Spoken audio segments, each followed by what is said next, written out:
Boa noite, pessoal, tudo bem?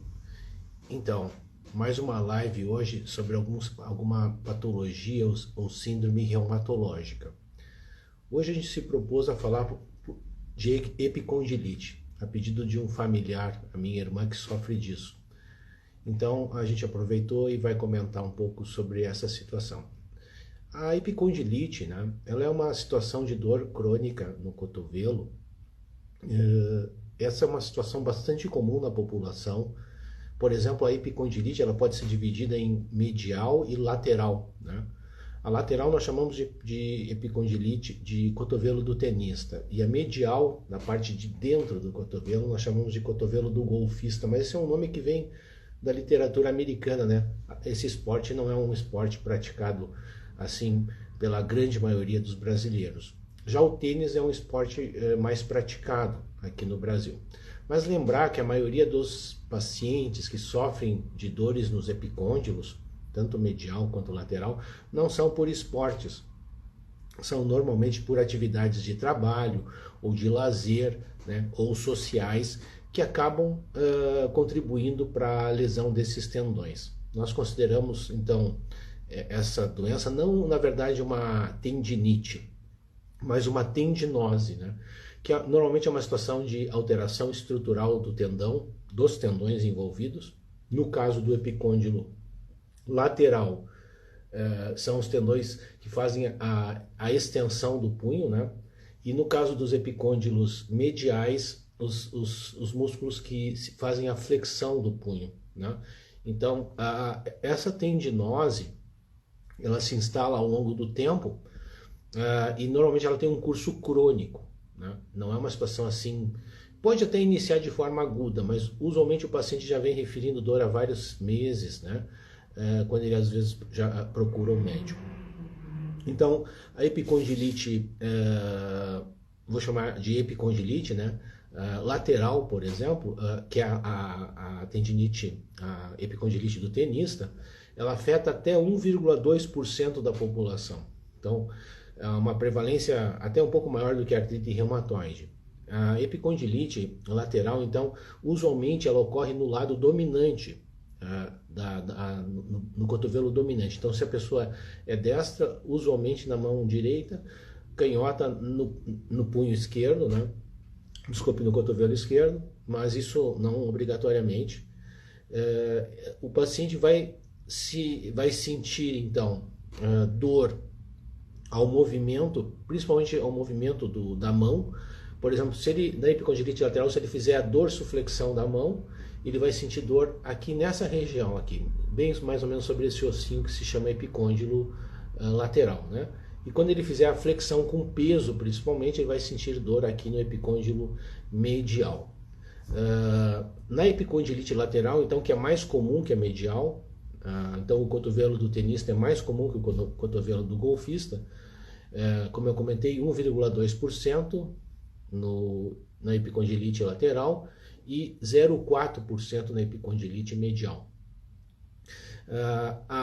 No caso da epicondilite medial, a dor vai ser sentida nesse ossinho e será agravada pelo movimento de forçar o punho contra a resistência, né? Por exemplo, segurar um livro, né, pode gerar... segurar um livro com a mão assim vai gerar dor no epicôndilo lateral, se tiver epicondilo lateral. Segurar um livro assim gerará dor no epicôndilo medial. Tem até um nome para esse teste, o teste do livro, né, de segurar o livro. Então, o que está por trás das epicondilites, se imagina que são situações relacionadas ao movimento repetitivo, principalmente dorsiflexão de punhos e de dedos, né? E também o passar dos anos. Então essas tendinoses, vamos dizer assim, são mais comuns em indivíduos de 45 a 55 anos. Também um fator de risco é a obesidade e fumo, também é fator de risco para isso, além de atividades, né, muito pesadas ou muito repetitivas. A clínica, então, será basicamente a dor ao movimento na região do cotovelo,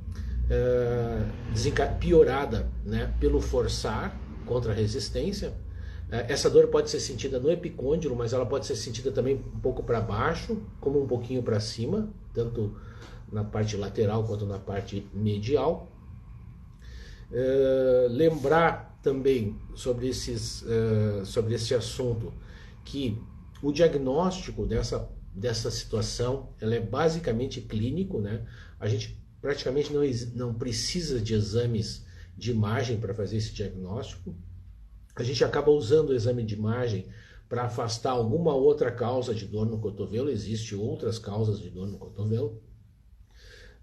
Então, quando a gente pede um raio-x, normalmente a gente está imaginando que possa ter alguma outra doença. E o ultrassom pode também confirmar essa lesão.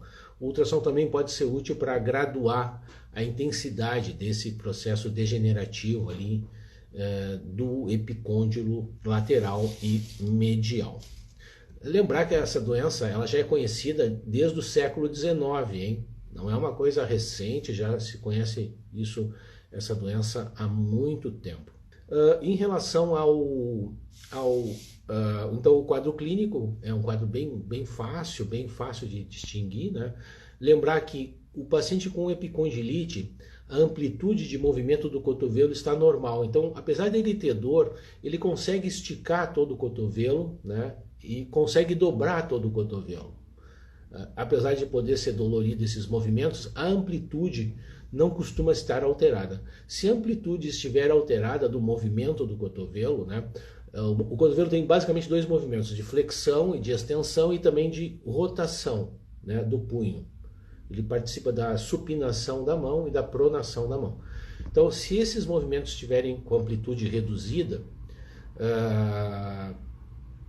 nós devemos pensar em outras doenças que possam estar causando essa dor ou associadas à epicondilite, porque a epicondilite usualmente não acarreta perda da amplitude de movimento do cotovelo, apesar de esses movimentos puderem ser doloridos, né?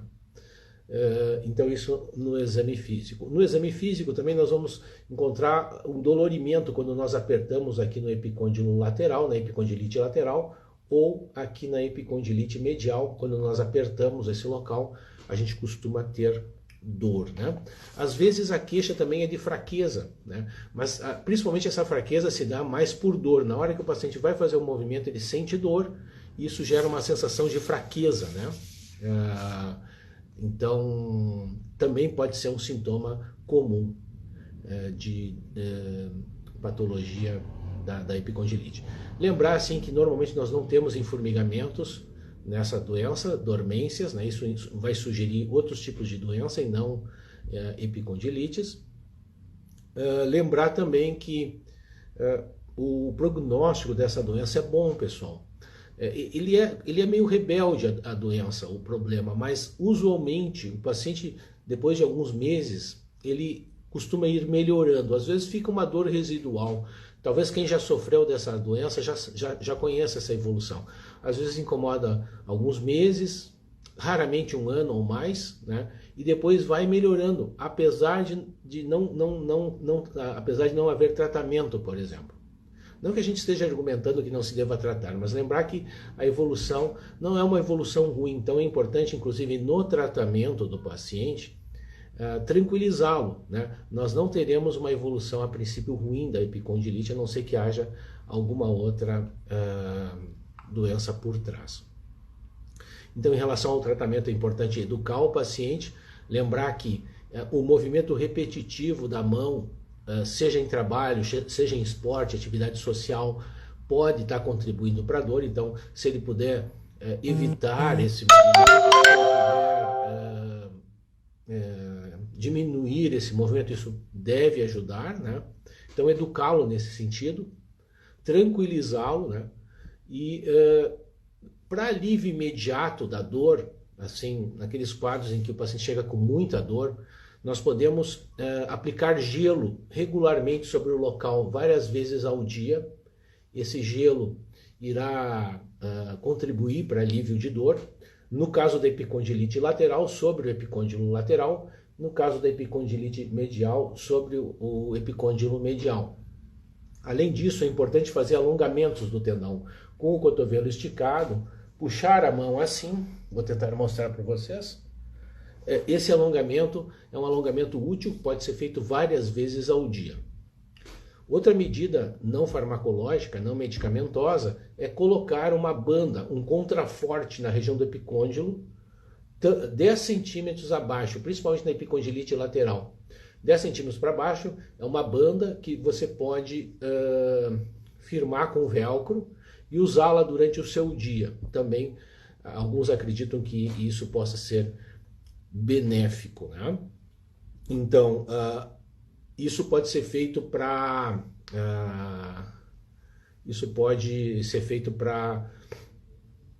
aliviar aquele quadro agudo ali naquele momento, né? E em relação a medicamentos, né? Assim, parece que o medicamento não tem muito papel nessa doença, mas ele pode ser usado para aliviar a dor, sim. Podemos usar anti-inflamatórios, tá? Para aliviar a dor por, sei lá, uma semana, 2 semanas, conforme a demanda, né? Mas, assim, evidência forte de que o anti-inflamatório resolva não há, né? Alguns casos podem ser infiltrados também com corticoide, quando não está melhorando. Existe essa possibilidade, mas também não é o dia a dia do tratamento. O dia a dia mais é, então, o gelo, o alongamento, o contraforte, né? A diminuição da atividade repetitiva, se possível, e também, a longo prazo, a melhora se dá com exercícios, né? Com exercícios, alguns acham que os exercícios excêntricos, então são exercícios em que você segura, por exemplo, um peso de meio quilo, né? Com o cotovelo esticado, aqui no meu caso é possível deixá-lo dobrado só, e você faz esse movimento com o peso, né? Meio quilo, depois 1 quilo, no máximo 2 quilos, isso é possível. Ou usar uma banda, né? Uma banda elástica que fica aqui, então você fica puxando a banda e soltando. Então é um exercício em que tu faz um esforço, mas ao mesmo tempo você alonga os músculos envolvidos, né? No caso da epicondilite medial, você tem que fazer esse movimento ao contrário, né? Puxar assim, o peso, vir e voltar, ou usar essa banda também de reforço. Bom, como evitar essa epicondilite, né? Então, assim, você pode evitar isso cuidando das atividades repetitivas, né? Não exagerando com atividades repetitivas. Ao mesmo tempo, você pode aplicar gelo após atividades repetitivas na região do epicôndilo, repetitivas da mão e dos dedos. Isso também pode prevenir. Quando por exemplo, a epicondilite lateral se dá por tênis, né, que não é a maioria das vezes, você pode aprimorar a tua técnica, né, de batida na raquete de backhand, como se diz, né? Então, essa batida de backhand com as 2 mãos, por exemplo, pode sobrecarregar menos um epicôndilo, né? Então, você pode distribuir a força nos 2 braços, e isso pode... Então, algumas técnicas esportivas podem ajudar. No caso aqui, não cabe a mim orientar isso, cabe realmente a um fisiatra ou um colega que lide com medicina do esporte para orientar de forma adequada a técnica, né, de segurar a raquete e de bater na bola, no caso da epicondilite, lateral. Bom, eu acho que era isso que eu teria para falar para vocês em relação à epicondilite. E eu queria também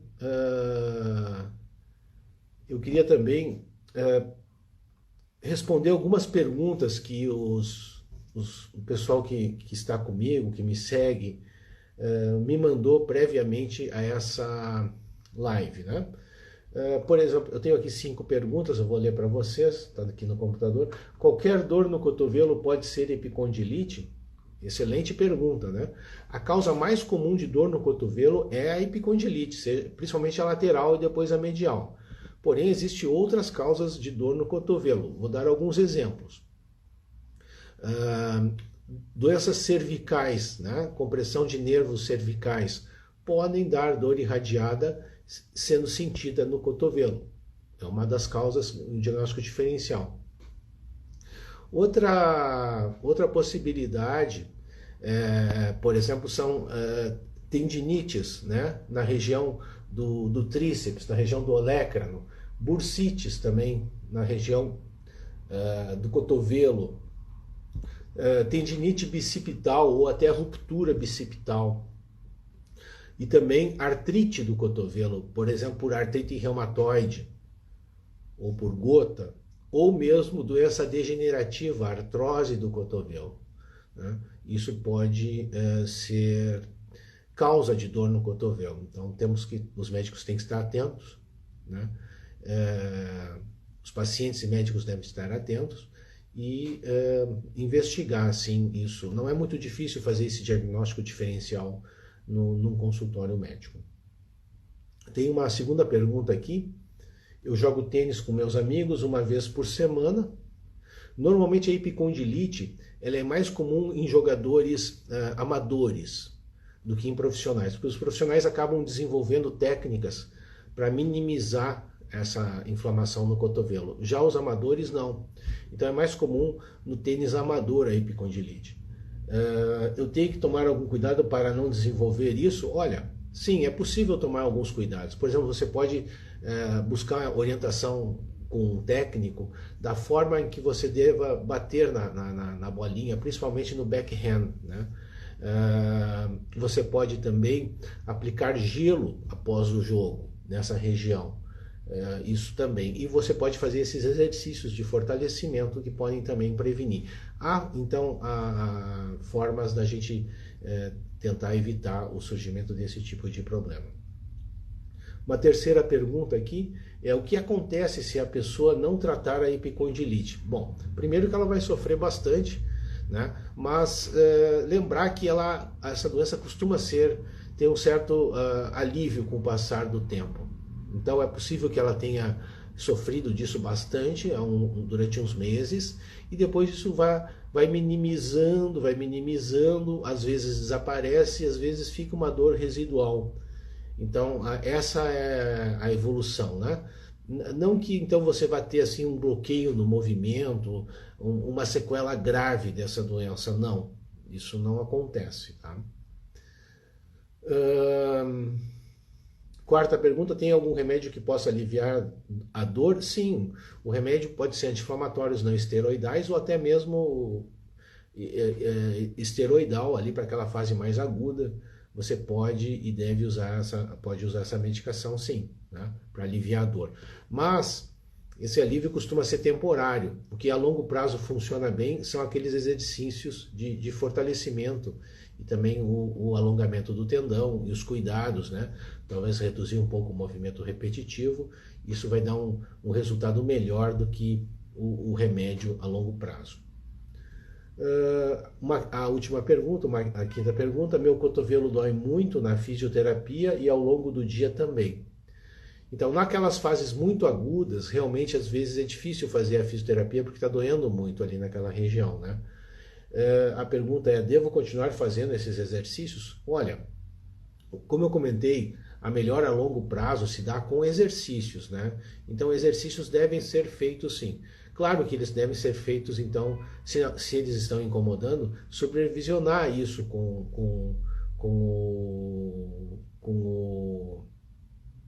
supervisionar isso com o fisioterapeuta. A pergunta da Marília, né, se isso pode ser causado pelo mouse do computador, usualmente não. Usualmente isso se dá por trabalhos mais pesados, vamos dizer. Em relação ao gelo, o gelo normalmente ele irrita bastante, né? Então ele pode doer um pouco mais. Se não está dando certo, evita, né? Busque outra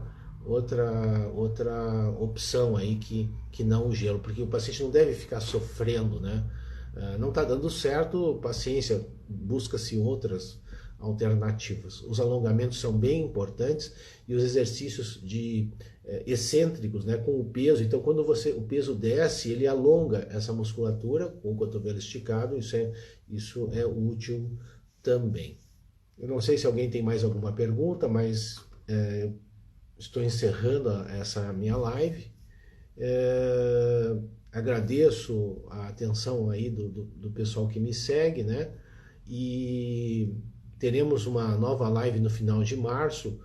O assunto envolve olho e reumatismo, e teremos uma convidada também nessa live para falar para nós um pouquinho sobre olho e reumatismo. Um abraço a todos e lembrando que essa minha live vai ficar disponível aí no Instagram e no YouTube. Tchau, tchau.